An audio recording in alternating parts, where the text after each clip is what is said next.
수요일 새벽 기도회 시작하겠습니다. 신앙 고백하겠습니다. 나는 전능하신 아버지 하나님 천지의 창조주를 믿습니다. 나는 그의 유일하신 아들 우리 주 예수 그리스도를 믿습니다. 그는 성령으로 잉태되어 동정녀 마리아에게서 나시고 본디오 빌라도에게 고난을 받아 십자가에 못 박혀 죽으시고 장사된 지 사흘 만에 죽은 자 가운데서 다시 살아나셨으며 하늘에 오르시어 전능하신 아버지 하나님 우편에 앉아 계시다가 거기로부터 살아있는 자와 죽은 자를 심판하러 오십니다. 나는 성령을 믿으며 거룩한 공교회와 성도의 교제와 죄를 용서받는 것과 몸의 부활과 영생을 믿습니다. 아멘. 찬송가 338장 우리 부르시고 말씀을 우리 보겠습니다. 찬송가 338장입니다.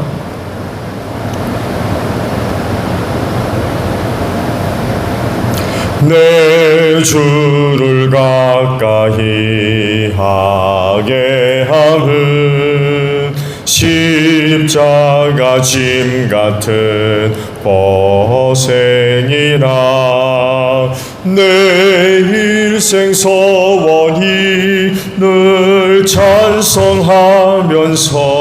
주께로 나가기 원합니다. 내 고생하는 것 옛 야곱이 돌베개 베고자 갔습니다. 꿈에도 소원이 늘 찬송하면서 주께로 나가기 원합니다.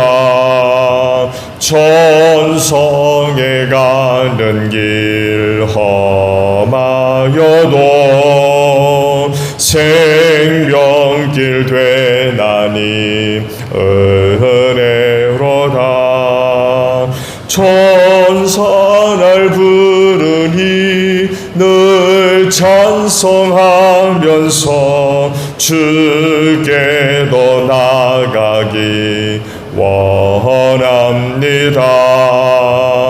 야곱이 잠 깨어 일어난 후 돌단을 쌓은 것 본받아서 숨질 때 되도록 늘 찬송하면서 주께로 나가기 원합니다. 아멘. 말씀을 봅니다. 예레미야 26장 16절에서 마지막 절까지 보겠습니다. 예레미야 26장 16절에서 마지막 절이에요. 그러자 고관들과 온 백성이 제사장들과 예언자들에게 말하였다. 이 사람에게는 사형 선고를 받을 만한 죄가 없습니다. 그는 주 우리 하나님의 이름으로 우리에게 말씀을 전하였기 때문입니다.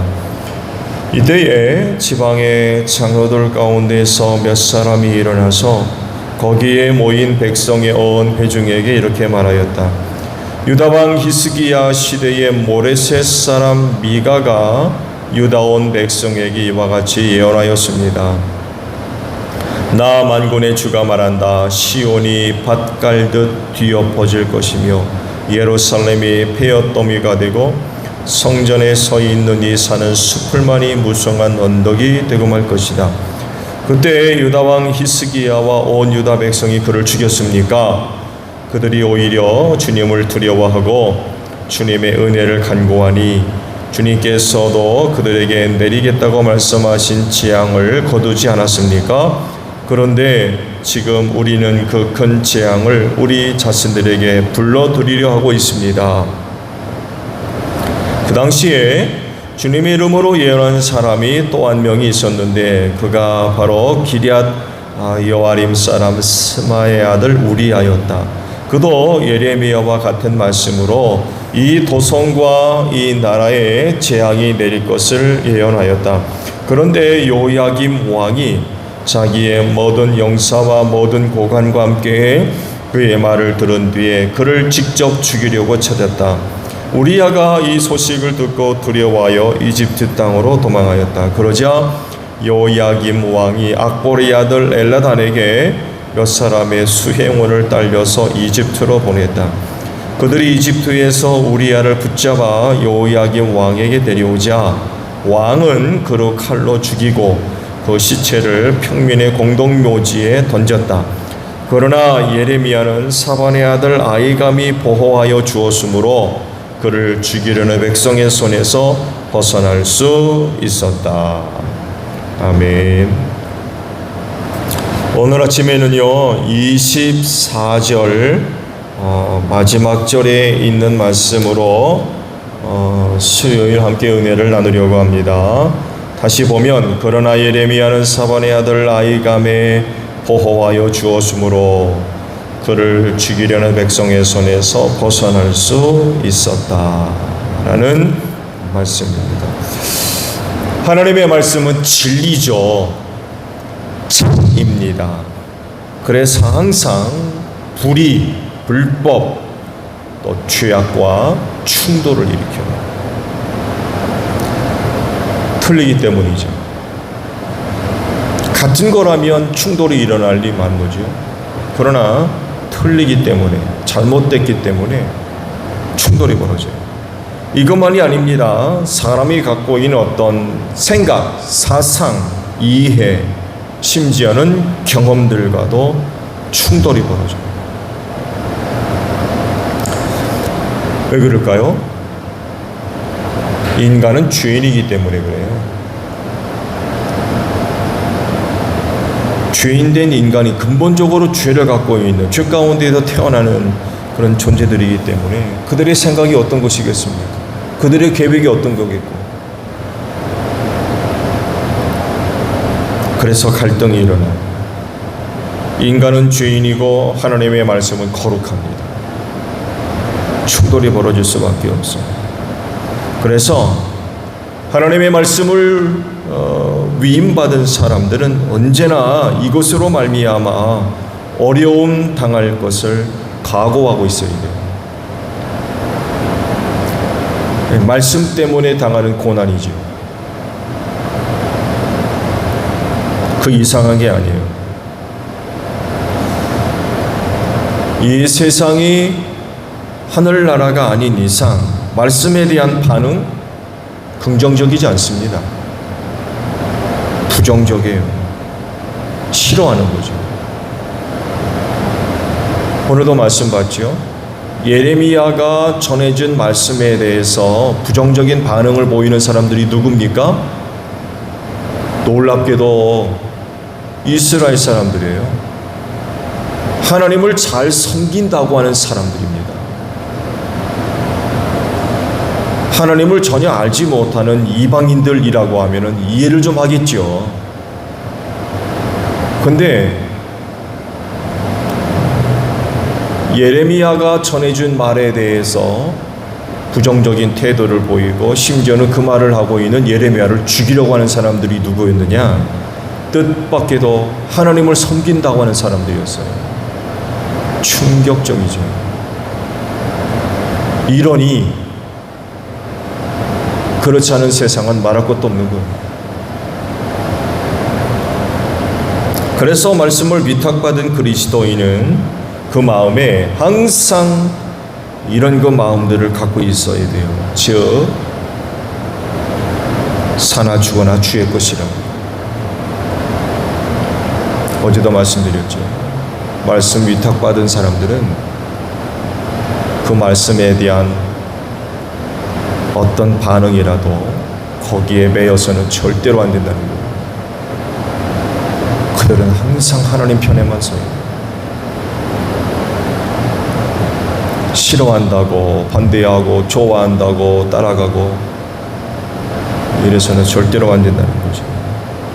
이와 맥락을 같이 해서 말씀을 위탁받은 사람들은요, 사나 죽으나 주의 것이라는 마음에 살아도 주를 위해 살고 죽어도 주를 위해 죽을 것이라고 하는 그런 그 신앙을 갖고 그 말씀과 함께 살아야 돼요. 이 고백이 누구 고백입니까? 사도 바울의 고백입니다. 그러니까 주님 안에서 살고 죽는 문제를 해결하고 말씀 들고 복음 전하러 다녔던 거예요.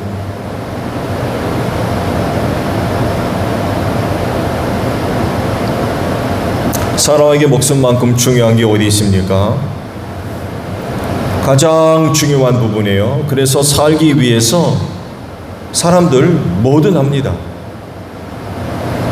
살려고. 왜? 가장 중요하거든요. 물불 안 가려요. 자기 목숨 포기한 사람이라면 그렇게까지 안 살아도 됩니다. 뭐 죽으려고 하는데 뭐.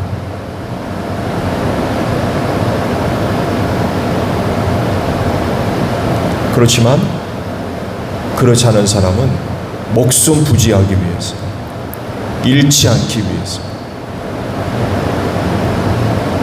최선을 다합니다. 그런데 자기 목숨과 신앙이 연결되면 어떤 반응을 보일까요? 자기 목숨을 선택할 겁니까? 신앙을 선택할 겁니까?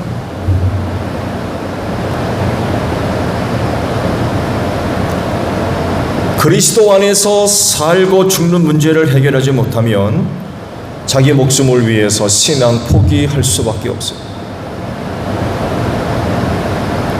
베드로가 이러지 않았습니까? 베드로가 닭이 울기 전에 너 나 3번 부인할 거야 모른다고.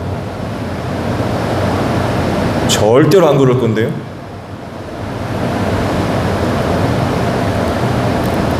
그렇게 장담을 했지만 예수님 때문에 실제적으로 위기를 겪게 되었을 때 뭘 선택해요?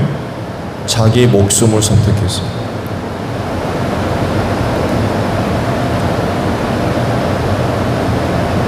자기도 그럴 줄 몰랐을 겁니다. 근데요, 이런 모습이 베드로만의 모습일까요?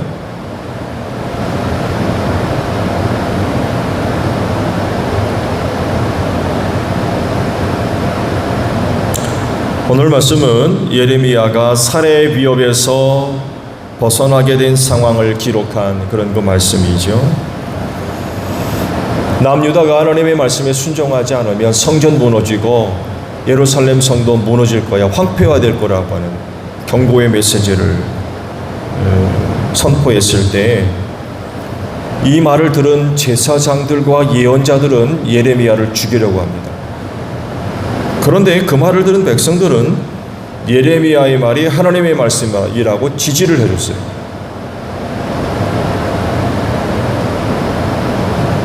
그리고 사반의 아들인 아이감이 예레미야를 보호해 줌으로써 그 살해 위협에서 살아남을 수가 있었다라고 기록하고 있죠. 그런데요, 비교되는 사람 한 사람이 언급되고 있어요. 같은 시대에 함께 사역했던 우리야라는 사람을 언급합니다. 우리야도 예레미야와 같은 메시지를 선포했다가 남유다 왕 여호야김에 의해서 살해당했대요. 근데 예레미야는 살았어요. 여러분, 이 차이가 뭐예요? 우리야나 예레미야나 똑같은 내용으로 말씀을 선포했는데 하나는 죽임당하고 하나는 보호받았어요.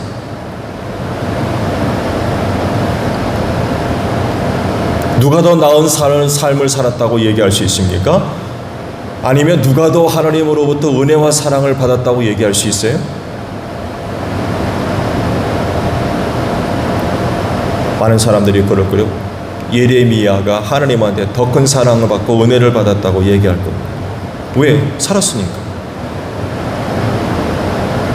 근데요, 이 두 사람을 놓고 이렇게 접근할 수 있는 내용이 아니에요. 이렇게 이해할 수 있는 내용이 될 수가 없어요. 왜냐하면 살고 죽는 건 하나님의 뜻에 달려있기 때문에 그래요. 같은 내용의 메시지를 선포했지만 누구는 죽고 누구는 살았어요. 이것을 두고 좋으냐 나쁘냐? 이렇게 이해할 수가 없다는 거예요. 그건 하나님이 정하신 일이기 때문에 그렇습니다. 그렇기 때문에 이런 신앙을 갖고 사역을 해야 되는데 앞서 말씀을 드린 대로 사나 죽으나 누구 거? 주님의 것입니다. 살아도 주를 위해 살고 죽어도 주를 위해 죽는다는 그 믿음을 갖고 살고 죽는 문제를 해결하고 그 일들을 맡아서 감당해야 된다는 것입니다. 이 문제가 해결되지 않으면 목숨 때문에 믿음 흔들리고 사역하느냐 마느냐 이런 일들이 벌어집니다.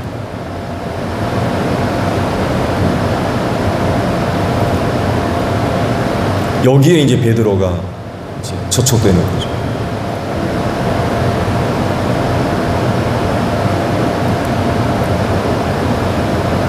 말씀을 위탁받은 그리스도인만이 아니라 하나님을 섬기고 예수를 믿는 믿음으로 사는 모든 그리스도인들, 이것 때문에 어려움과 핍박받을 각오하고 있어야 돼요. 성경도 말씀하셨어요. 이거 사람의 말이 아니다. 하나님의 말입니다. 그래서 어려운 일 당하는 게 이상한 게 아니라고 그랬어요. 그건 당연한 거라는 거죠. 그렇기 때문에 그리스도인은요, 살고 죽는 문제 그리스도 안에서 해결하고 살아야 돼요.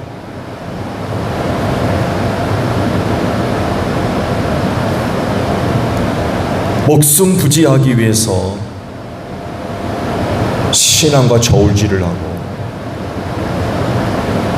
결국에는 목숨 때문에 신앙을 포기하고 예수 버리고 교회 바깥으로 나가는 이런 일이 일어나지 않도록 해야 된다는 거예요. 그리스도인은 사나 죽으나 주님 것입니다. 주를 위해 살고 주를 위해 죽을 뿐이에요. 이렇게 그리스도 안에서 살고 죽는 문제가 해결되지 않으면 이 마지막 때 믿음 지키기 쉽지 않을 거예요.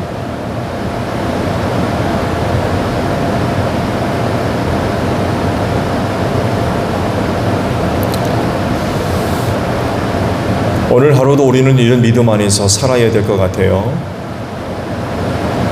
우리가 예수를 믿는 것 때문에 혹은 말씀 때문에 혹은 복음 때문에 뜻하지 않은 많은 어려운 일을 당할 수 있어요. 이상하게 여길 게 아니라고 할 정도로 필연적. 최악의 경우는 우리아가 죽었듯이 또 예레미야가 살해위협을 당했듯이 이런 일을 겪은 거예요.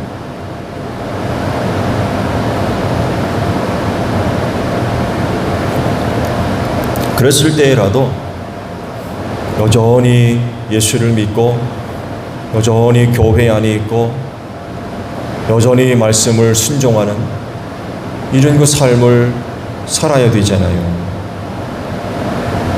그렇다고 해가지고 믿음 저버리고 예수 부인하고 교회 바깥으로 나가면 되겠습니까? 그러면 안 되는 거죠. 그렇게 되려면 말씀드린 대로 주 안에서 살고 죽는 문제가 해결돼야 돼요.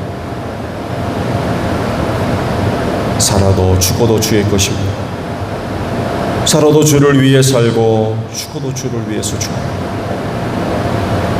이런 믿음의 각오를 가지고 사는 사람이 그리스도인이 돼야 될 것 같아요.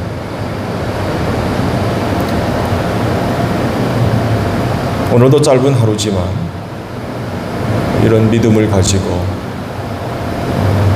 사셔야 될 것 같습니다. 그래서 오늘도 여러분이 갖고 있는 그 믿음 잘 간직하고 지켜나갈 수 있는 여러분들이 되시기를 바랍니다. 주기도문 하겠습니다. 하늘에 계신 우리 아버지, 아버지의 이름을 거룩하게 하시며 아버지의 나라가 오게 하시며 아버지의 뜻이 하늘에서와 같이 땅에서도 이루어지게 하소서. 오늘 우리에게 일용할 양식을 주시고 우리가 우리에게 잘못한 사람을 용서하여 준 것 같이 우리 죄를 용서하여 주시고 우리를 시험에 빠지지 않게 하시고 악에서 구하소서. 나라와 권능과 영광이 영원히 아버지의 것입니다. 아멘. 기도하겠습니다.